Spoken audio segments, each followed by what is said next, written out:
Peace, everybody. Welcome to Berean TV. I just wanted to do a short video. I do a lot of these videos based upon requests or questions that have come in. I wanted to do a short video on what happens when you die, or a video on the afterlife. And y'all know that I hold a historic Christian perspective. And I'm going to share from a historic Christian perspective what the Bible teaches according to Christianity, historically speaking. And then we'll talk about a few different denominational groups or cults. From the earliest time, men has believed that the soul or the spirit of man was eternal. It was supposed to be like that in the Garden of Eden. From the beginning of time, man was supposed to never die. But y'all know what happened in Genesis 2 and 3, the third chapter, with the fall of man, and death came upon man, or death entered the world through Adam, as the Apostle Paul says. But we had various people that believed different things. The ancient Egyptians, for example, they believed that when you die, you needed to memorize certain magical rituals. And through these magical rituals, you can go to the underworld and you can work your way until you came before the god Osiris in the weighing of the heart ceremony.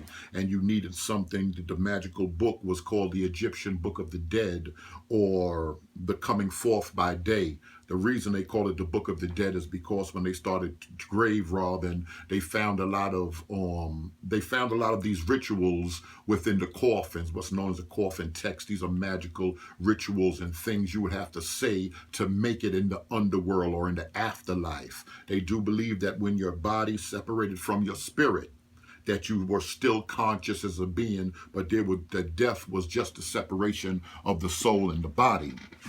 When it comes to the Bible, historic Christianity, this is what we believe. We believe that when you die, according to the scriptures, if you're absent from the body, you are present with the Lord. My mind goes to Jesus being crucified on the cross. There were two thieves, one on his right side and the other on his left. And one thief started to mock him, and the other thief said, "We're here because we've committed a crime. This man has done nothing." And he said, "Lord, remember me when you come into your kingdom."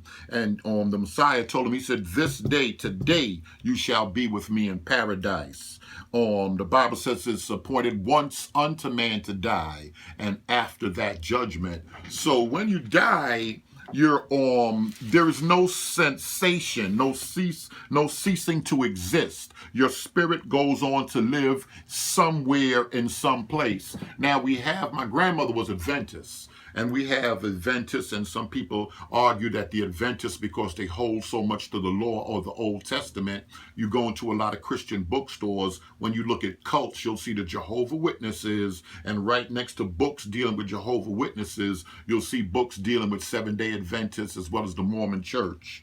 But I'm not sure if I really look at Adventists as a cult in that sense, but they, as well as Jehovah's Witnesses and other ones that we call Christian cults, they hold to a doctrine that's called soul sleep.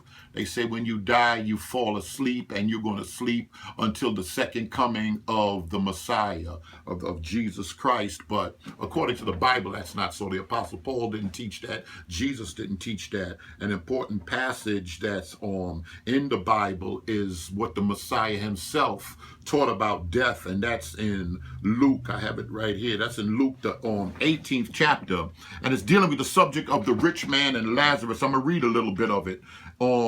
That's Luke 18 and 19. There was a certain rich man, which was clothed in purple and fine and linen, and fared sumptuously every day. I mean, he just really nice, and he had some money. And there was a certain beggar named Lazarus, which was laid at the gate, full of sores, and desiring to be fed with the crumbs which fell from the rich man's table. Moreover, on top of that, the dogs came and licked his sores. And it came to pass that the beggar died, and was carried by the angel into Abraham's bosom.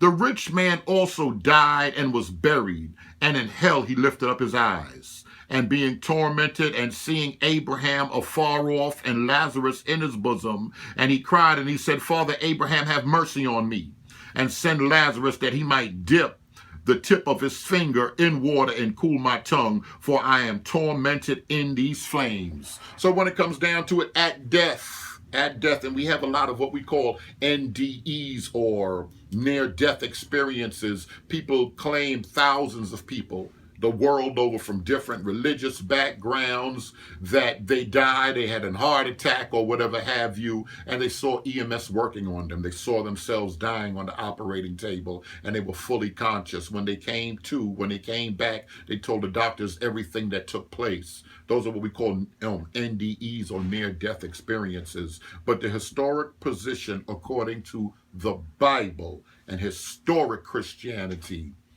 you shall continue to live once the sensation or the mind stops and you separate from your body.